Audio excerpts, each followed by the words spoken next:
Selamat pagi semuanya, semoga harimu menyenangkan, hariku juga menyenangkan. Pada hari ini saya akan menjelaskan tentang analisis film terkait dengan leadership. Sebelum itu, saya akan perkenalkan diri dulu. Nama saya Kevin Krisnajaya, NIM 1812028 dari Teknik Industri Universitas Katolik Musikaritas. Baiklah, untuk film pertama, itu film yang berjudul Jokowi.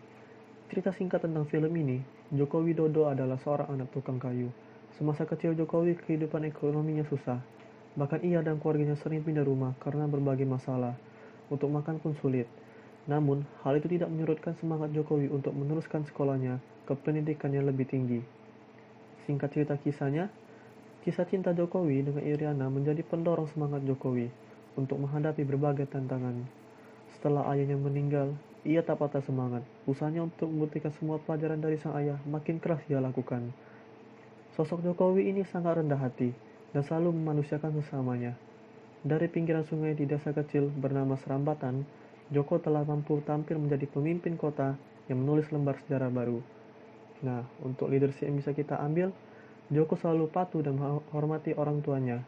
Bahkan saat dia melakukan kesalahan, dia tetap mendengarkan nasihat dari kedua orang tuanya.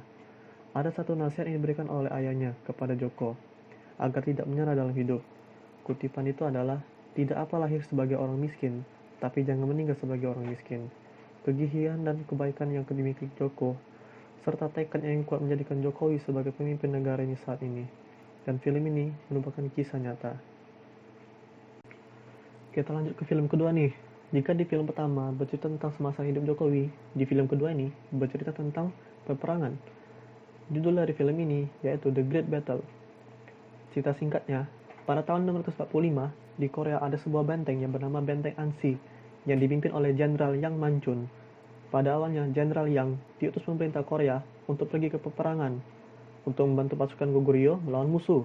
Tetapi, Jenderal Yang menolak dan dianggap sebagai pengkhianat. Sehingga Jenderal Yon dari Korea mengutus Samul untuk membunuh Jenderal Yang, tetapi usaha Samul gagal. Singkat cerita, pasukan Tang ingin menginvasi Korea, dan sampailah pasukan Tang di Benteng Ansi. Peperangan tidak terhindarkan dan tidak stabil antara pasukan Tang yang memiliki sekitar 30.000 prajurit dan pasukan Jenderal Yang hanya memiliki 5.000 prajurit.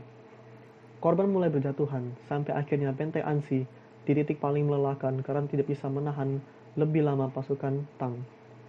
Tetapi, keajaiban terjadi ketika Samul minta bantuan kepada pemerintah Korea, dan datanglah pasukan yang sangat banyak sekitar 150.000 prajurit untuk memukul pasukan Tang mundur.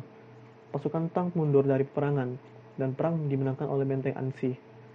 Nah, nilai leadership yang kita bisa ambil dari film ini, keputusan diambil dari Jenderal Yang untuk melindungi rakyatnya sehingga ia harus mengkhianati negaranya sendiri merupakan keputusan yang jarang orang bisa ambil di kehidupan nyata. Kegigihannya untuk memimpin Benteng Ansi dari kehancuran dan melindungi rakyatnya, serta strategi perang yang harus dipikirkan demi menghadapi musuh. Kata-kata yang bisa diambil dari Jenderal Yang Manchun itu seperti ini. Aku tidak pernah belajar untuk mundur, aku tidak pernah belajar untuk berlutut, dan aku tidak pernah belajar untuk menyerah. Nah, film ini merupakan kisah nyata. Baiklah, sekian dari saya tentang leadership yang berkaitan dengan dua film ini. Banyak yang bisa kita ambil maknanya dari dua film ini, entah itu ceritanya ataupun perjuangannya. Sekian dari saya, terima kasih.